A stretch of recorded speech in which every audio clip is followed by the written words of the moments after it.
Are you lost in the chaotic whirlwind of day-to-day busyness? Do you yearn for a deeper sense of meaning and purpose in your life? Welcome to Be You, Your Story, Your Purpose, the podcast dedicated to empowering women on their journey of self-discovery and finding their true purpose through their own story. I'm your host, Brenda Simmons. Welcome, everybody, to the podcast. I am so excited for you to meet my guest today. Her name is Jodi Kay Benusa. Now, Jodi Kay, she draws upon nearly 16 years of experience as a seasoned social worker and inpatient discharge planner with a level 2 inpatient facility. She offers a rich reservoir of expertise in what she does. She's backed by certifications in social work, care management, and advanced care planning facilitation. Her focus in recent years has been on aiding families in identifying the ideal living situations for their elderly relatives, emergency hourly consulting, and caregiver coaching. Jodi Kay's finely tuned skill set and expansive knowledge are ingeniously applied, offering innovative guidance as you navigate the best path forward for your loved one's future. She strategically established USA Geriatric Services as a consumer navigation system tailored to those seeking guidance in elder care planning. Her dedication centers on safeguarding the rights of senior citizens, ensuring they thrive during challenging times. At USA GS, Jodi Kay offers unwavering respect, the utmost integrity, and authentic empathy because every client is treated as the most significant individual in the world. Welcome so much, Jodi, to the podcast. I'm so glad that you can be here today. Brenda, thank you so much for having me. And that was really a mouthful, what you just said, wasn't it? Do you know what? It's impressive, though, all of the things that you've done. And I love people who have career changes because number one, I've done it a million times, I feel like, but it's interesting to me how you can take your background and totally create something new and exciting, and that just drives your own passion. So I'm so excited to get to talk with you about this today. So I'm super curious how this transformation happened for you. Can you tell us a little bit about your journey? I can. So, as you mentioned, I was a hospital discharge planner for almost 16 years. I loved the job, but really had a difficult time fitting in with all the policies, the Medicare regulations, hospital rules, because I really had this strong desire, this burning desire to help my patients. And I couldn't. I couldn't do it. I was not able to. So I remember so clearly talking to my dad one day. I walked to work because I was so close to the hospital. I don't remember exactly what we were talking about, but he said they didn't have any choice. They were a slave. And, that's all I heard. And I looked up and I saw that hospital, and immediately my brain went to, oh my goodness, I am a slave to that building. I can't help people the way that I've been designed to help. So literally within like 3 weeks of my dad saying those words, I quit. I just walked out. Wow. Yeah, Wow. I had no idea what we were going to do or what I was going to do. No, I just knew I couldn't be there anymore. Just a couple days after my last day of work on the floor on the orthopedic neurosurgery units, my husband and I left for vacation to Colorado. And I currently live in Wisconsin, so we travel along the I-90 corridor to get out west. And he was sleeping over in the passenger side. I was driving, and literally the idea for USA Geriatric Services fell on my lap. I wasn't Oh my looking for goodness. it. I wasn't looking for it. I wasn't searching for it. It literally just fell on my lap. And by the time the vacation was over, the entire business plan was written. So that's how. Okay, so I have a question. That is so fascinating. Do you think that would have come had you not quit? No, absolutely not. I can say that with certainty. And the reason why it would not have come is because of how frustrated I was, how caught up in all the politics I was, and how unhappy I was with my limited ability to serve. Wow, so you quit that job really not knowing what you were going to do then, Right. and it came to you. That's amazing. That's so amazing. So how long ago was that? That was it'll be 3 years this summer, so 2.5 years about, yeah. Oh, wow, that's fantastic. So since then, you've been able to get USA GA all set up. So tell us a little bit about this business because I find that it's really interesting. I hadn't ever heard of it when I initially talked with you, and I just thought, wow, more people need to know about this because it's amazing. Yeah, so the USA Geriatric Services is a navigational system, and I say it that way because I understand the healthcare system, like no one else that I know. I have doctors even to this day call me and say, Jodi, how do I put this in the discharge summary? How do I put this in the history and physical for admission into assisted living? Like I understand the system. I know Medicare. I know the rules. I know how nursing homes work. I know how assisted livings work. And so what I've done is taken that very specialized skill set and brought it to the public. Now, it makes me really different from other care managers, placement services. And this is interesting to me. So what makes me so different is the fact that my clients pay me. And the reason why I set it up that way, a lot of the services that you can utilize out there, they don't cost you anything to use. And Right. that's because the community that you place your person in pays them the first month's rent. Hmm. So that reminds me so much of my hospital days. Like, I just need to hurry up and I need to find a community. I don't care what community, I just got to find one to get them into so I get paid. See, Yeah. so this totally shifts it. So when my client hires me, I am working for that client and their family. That holds me highly accountable, and I do my job extremely effectively, and it works out beautifully. Wow. So such a difference from the way healthcare is going on now. Would you talk a little bit about some of the things that you're frustrated with? Because I'm sure they mirror, and maybe even to a more degree because you were so deeply entrenched in it. Mhm. Some of the problems that we face, and maybe even like in your experience, what like do you have any like are there any solutions? Because I think it's a mess too. And it's been a mess for a really long time. So like what I'd love to just pick your brain on what you think about that. Yeah, so that's a really interesting question. Is it fixable? I don't have that answer. But I can tell you that there seems to be a lot of politics in healthcare, and it's very difficult to Yeah, balance true health care with business. right. That's in my mind is where the breakdown is because hospitals, clinics, nursing homes, assisted livings, home health care, they all need to make money. I get that. I understand that. That's how they keep going. They can't be for free. But on the other hand, when you put all the Medicare regulations and when you really try to save a buck here and there, true health care kind of goes out the window. Yeah. It's I have many friends who are physicians and nurses, and they are forced to see like 15 people in an hour. Like that's not personalized healthcare. That's getting you through the system as fast as you can. So Right. that seems to be kind of like the bugaboo, so to speak, in the actual healthcare system. The other part that is frustrating is Medicare. When we talk about Medicare, not Medicaid, but Medicare seems to be way behind on the long-term care on the rehab side after you're finished being hospitalized. Those rules haven't changed for 25, 30 years.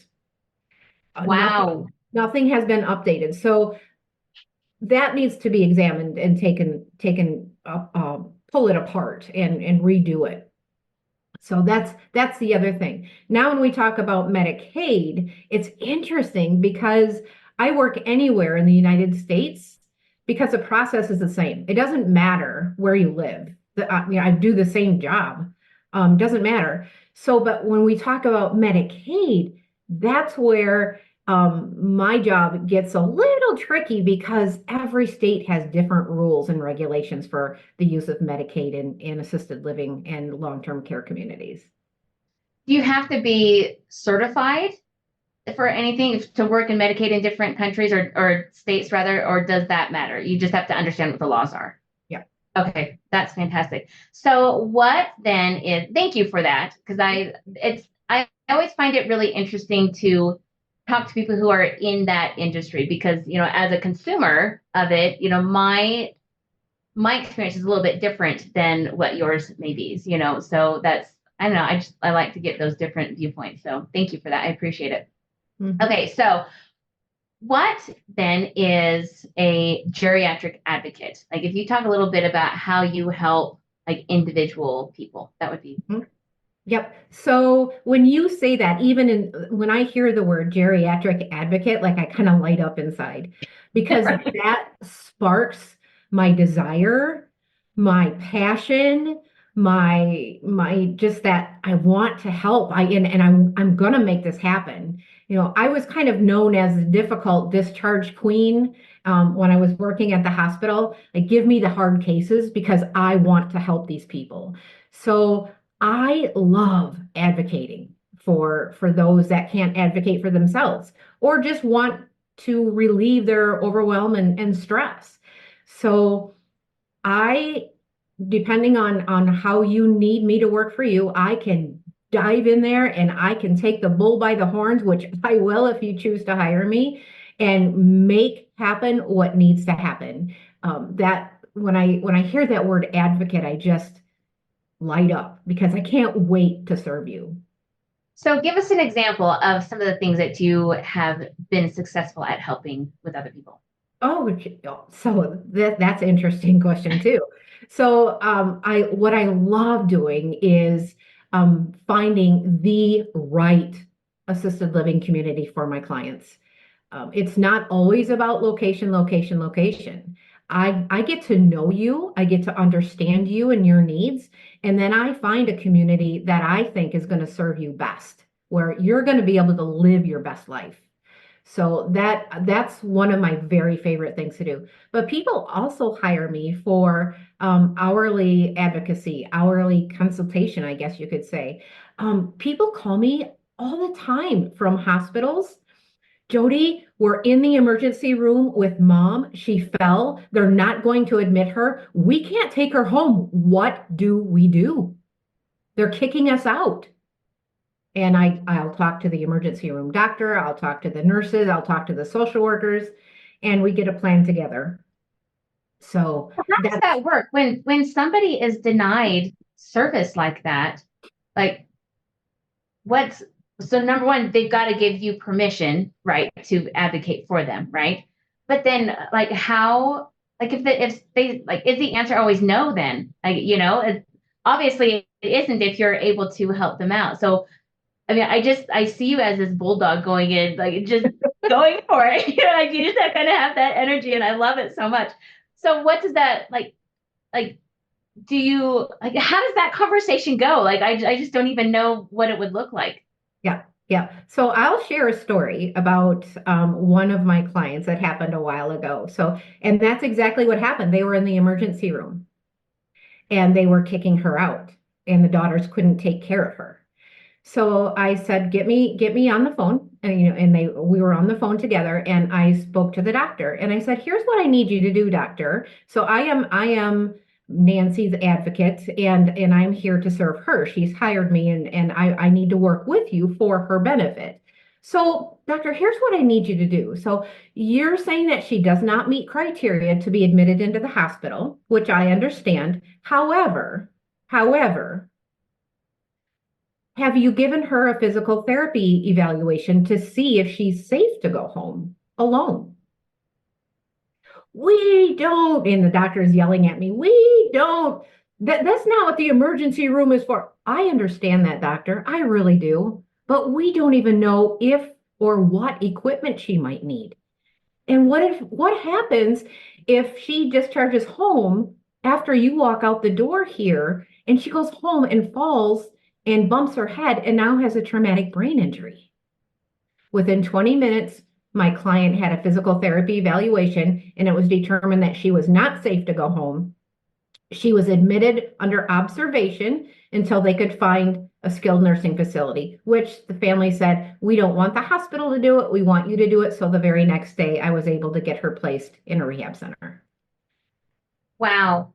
There's so much that goes on there, because the doctors, they have this protocol that they Yes. have to adhere by. And that's really the problem. That's what you were talking about earlier, right? Yeah. But then you also have the patient's family who's highly emotional and they don't understand what's going on. So you can very calmly go in, Yeah. understand what the doctor's dealing with, understand what the family's dealing with, and come up with a clear solution. That's Yeah. amazing. So really think about this, Brenda. So how is a family in a crisis situation where their emotions are ruling everything? How are they even supposed to know how to ask some of these questions? Uh, you take There's no way. You don't even Yeah. know what questions to ask. Yeah. Yep. Yep. So Wow. that's the other reason why I'm so valuable is because I'm objective. The doctor can yell at me. That's okay. That's fine. That I don't have a problem with that. Let's talk this out. Let's talk through this. And it I've never not had it work. Let me say that. That's awesome. Well, and I would imagine that doctors appreciate what you're doing too, Hmm. because they can, number one, they don't have to deal with the family, right? They can talk to somebody who knows what they're talking about Yes. and come up with a good solution. So that's really what a valuable service that is. That's just absolutely amazing. So have you been able to help people all over the United States, and does your service go beyond the United States borders? So right now, no, I only serve the United States. I am looking to expand up into Canada. I've got people reaching out to me from Canada, where even though it's a different healthcare system, really, with my research and what I'm looking at, the process is the same. It's still Right, it's the same. So right. I'm looking to expand up into Canada, hopefully by the end of the year. So fingers crossed that's going to work. Well, I hope that works for you too, because this is amazing. So, when I imagine your process is a little bit different when you're dealing with a person who perhaps needs to go into a nursing home. So, walk us through that process. How do you find the right place for the person? What are the parameters that you're looking for? Sure. Good question. So first, I do what they call a functional screen. Since I'm a social worker, I have access to that, and I can do a good functional screen, and I got to see where they are on the spectrum. And I am very happy to say that at this point, I have never had to place anyone in long-term care. It's only been That's assisted. impressive, Yeah, right? it's because that's what I do is I find the right communities for people. So I get to know you. I get to know who you are, your hobbies, what you like, what you don't like, those kinds of things. And then I take it upon myself to call the communities in your area, wherever you're looking to live.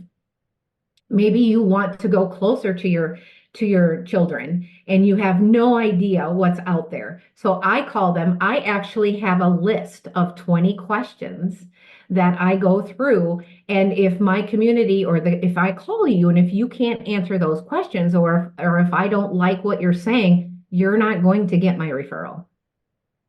And Wow. one of the Yeah. that's see what makes me so different from the ones that are so-called free. I really dig in. One of the questions I ask, and how would any family member ever think to ask this, is tell me the philosophy of your community. And if the person on the other end goes, red flag. Right. Why is that an important question to ask? That isn't a very important, that's actually at the top of the list. Yeah, And because I wouldn't think to ask that, yeah, the right? reason So, why so that's what so do you learn from important, it? yeah, because what a community believes in, what their philosophy is going to trickle down, and my client is going to feel the aspect of that. It's If the marketing person or the director or the administrator cannot answer that, they're just going along blindly, hoping to do things right. Mm.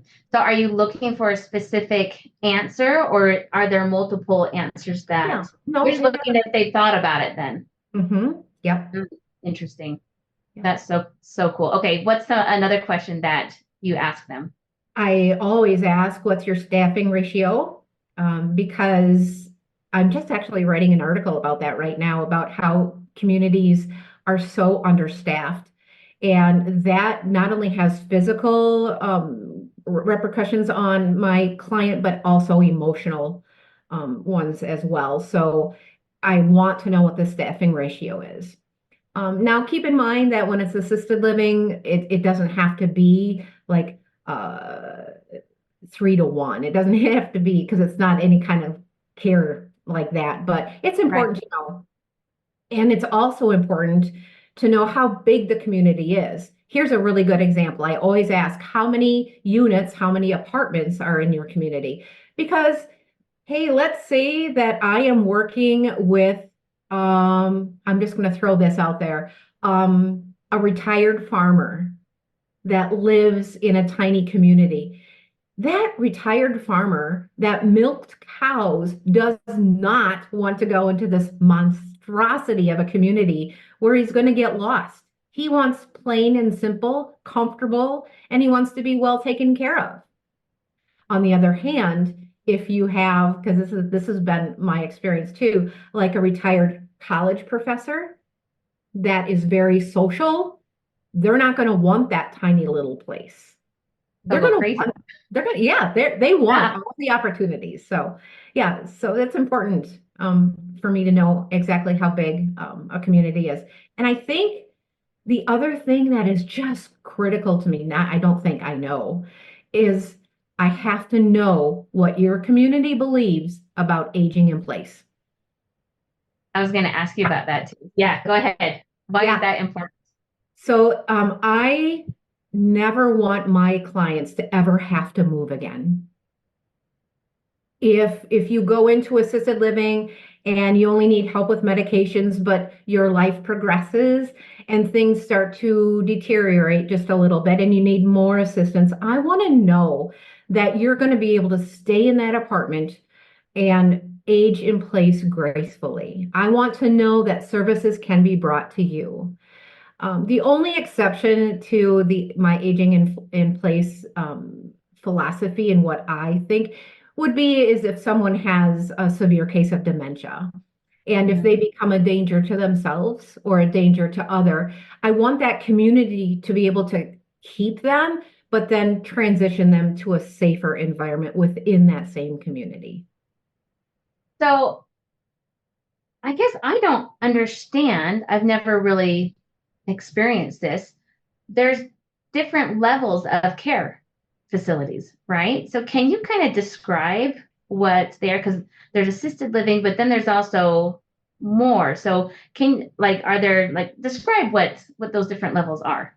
Sure. So it really depends on their license. It depends on what the community wants to provide. So a lot of communities that they will have levels of care. One to the highest level of care that I've ever found would be a 6, and that would be almost total care. That's when you're going to be on hospice and hospice Okay. involved. So, and then anywhere in between there. And then the different levels of care cost different fees or different Like the prices. higher the level, the more cost type of a thing. Yes. Okay. Yeah. Yeah. Yeah. So the only thing that would keep, well, a couple of things that would probably keep you out of assisted living, if any of your listeners are interested, like, oh, I wonder if Jodi could get my mom into assisted living. What would keep you out, what would deny you is if you had a wound that needed daily nursing care. Hmm. That would be considered skilled care. And that would be a level of care that would be too much for an assisted living.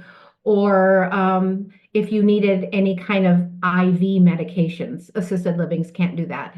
And another thing assisted livings can't do is any kind of a feeding tube. Okay, so those are all higher levels Yeah. of care. And so they will not be, do assisted livings sometimes compartmentalize so that, maybe I ask this because I actually live like 5 doors down from an assisted living care, and there's just their regular assisted living, and then they have a memory care wing. Again, it's a totally separate wing. And so is that common to have split care systems within the same community? Um, is it common? It's not unusual. However, there are communities that are strictly independent. I'm working with a client right now that the couple was admitted into independent living, and the wife has dementia, and suddenly it's become worse. Husband Mhm. had been able to take care of her. That's why they allowed them into the independent living. But now it's progressed and he's not able to care for her like he needs to. They have to move because they don't have an option for assisted living in that community and they don't have memory care. Mhm. So that's why the aging in place is so important to me. I don't want my clients to have to go through that stress. Do you like, I guess I've always associated aging in place with being able to stay at home because my husband, so we own a handyman business as well. And so my husband actually does a lot of work for senior citizens, and he'll make things ADA compliant and stuff like that.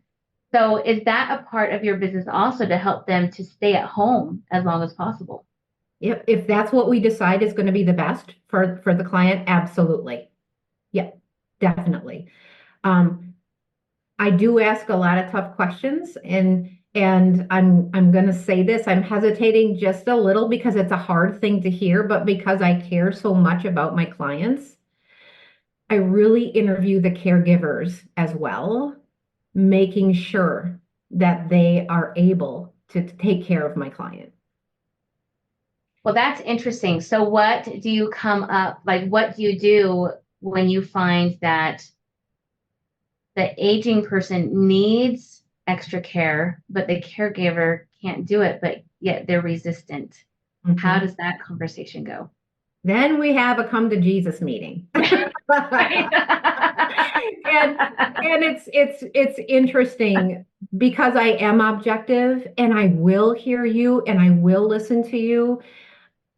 When I that's almost like a mini coaching session where I have you look, you look at yourself, you look at the situation, and typically together we come together and we do agree that it would be better for you maybe not to be the caregiver at this point. Well, And I guess that's where your objectivity comes into play again, right? yes. Because you're not emotionally involved, you're not in that situation, and yet you can see it from a medical perspective as Mhm, well as from their perspectives, mhm. So You that's know, pretty amazing. a lot of caregivers really begin their caregiver journey out of a sense of obligation. Hmm. And I'm telling you that that's a dangerous way to begin that journey. I promised mom I would never put her in the home. I hear that all the time. Right. And that really can become a negative part of the caregiver's overall well-being, I guess is a good way to say it. Obligation can be devastating to both of you. And I bet that's super common. So is there like an arc, like the journey of the caregiver? Like I'm wondering if you see um things not like if you see, I don't even know how to put this into words, but I think you understand what I'm saying. Do you see this pattern? That's what I'm trying to say. Do you see this pattern of caregivers where they just reach a breaking point? Like, could Yes. you go through that pattern? So I'd really love, if any of our listeners are caregivers, I'd really love for them to understand what that pattern looks like. Mhm. So the pattern or the downward spiral a lot of times begins out of that sense of obligation. But I don't really feel like doing this. I don't know, and that fear and that doubt plays tricks on your mind. So it kind of starts there, and then that will progress into feelings of overwhelm. And then once that overwhelm sets in, that really then sinks down into your actions and you become stressed and you become ill a lot of times. Maybe some physical, like headaches or stomach aches or any kind of a physical ailment that you didn't have before. Those kinds of things. So it really a lot of times does start. I can't put my mom in a home. Well, first of Yeah. all, can I just say we don't put people anywhere. They're our loved ones. We help them transition into a community where they can live their best life. See the difference in the attitude? Right. Yeah. The other thing that I really like to point out is if you're a caregiver, don't get caught in the should and shouldn't game in your mind. Shoulds and shouldn'ts are only your perception. A should and shouldn't is not a fact at all. I should is only what you think. Mm. I shouldn't, she shouldn't is only a perception. So keep that in your mind. Every time you catch yourself saying that, go, isn't that interesting? Hmm. Yeah. It's a trigger, or like, that's not the right word. I guess it's just something to pay attention to. Like, oh, if I'm saying that, what's actually going on? Yeah. So So that's really here's great a advice. really short illustration about that. So with every relationship that you have with people, you have, I call it an imaginary binder up on a shelf of exactly how you think the person about the relationship. So when you run into that should and shouldn't, what you're doing is you're reaching up on that shelf, you're pulling that binder down, and you're opening it to that should and shouldn't page. These are my expectations. It doesn't make it true. It Right. doesn't make it right. So just keep that in mind. One example I like to give is, well, my dad should be taking his medications and he's refusing, and it's driving me crazy. I bet that's common, right? Yeah, that's why I said that one. Right. So, you know what? Dad should. You took down that manual, you flipped it open to the should and shouldn't page. He should be taking his medicine. That's your perception. Doesn't necessarily make it true. Might help him, but it's not something absolute and concrete that he has to do, period. Does that make sense? Yeah. Yeah. That's super interesting. So what advice can you give to caregivers who are, maybe don't have somebody like you in their life, but are facing that overwhelm? What should they do? Yeah, well, get that support system around you.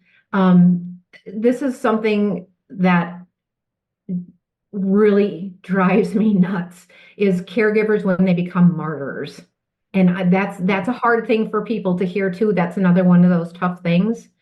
But you know what? People will come to them and they'll say, "How can I help you?" "Oh, I'm fine." "Oh, I'm okay." And in actuality, they're not. So what I highly recommend any caregiver to do is make a list of things that people could help you with. If someone would come to you and say, yeah, I could give this to them, make a list of 15, 20 things. And if somebody knocks on the door, "What can I do for you today? I want to help you." Show them the list and say, "Pick one." I love that. I That love that too. That's a hard pill to swallow though. You know, it is. like I one year I had my word of the year was to give, right? I really want to just get out of myself and really serve others, right? But what I found actually was it's just as important to receive. So Yes. if you are on the caregiver where you're giving, giving, giving, giving, and Yeah. you're not filling your own cup, Yeah.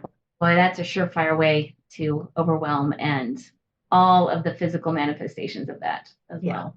Yeah. Wow, that's amazing. If I can say one other thing for any caregiver That- that might be listening out there is in my experience, even went back in the hospital days, and that's a lot of times why people ended up in the hospital. The biggest mistake that caregivers can make is waiting too long to get help. I bet that's common too. Mhm.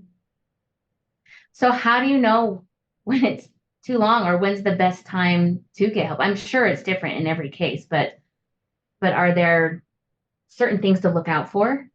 First trigger is you have a feeling that something needs to change. Might not need to change today, but you get a feeling like something's gonna have to change.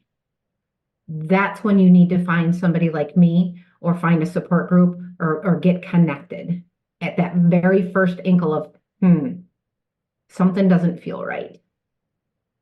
Yeah, and you may not even know what's wrong, but Mhm. follow that intuition, Yes. is what you're saying. That's really good advice. And I bet you people just because there's that obligation, Mhm. right? And like I want to be able to do this, Mhm. and it's not always really in the best interest of your loved And for caregivers, be careful. There are some groups out there that are just filled with negativity that are not going to help you. Going to probably make you feel worse or make you feel shame or guilt for even thinking that, I wonder how I can serve my parent better.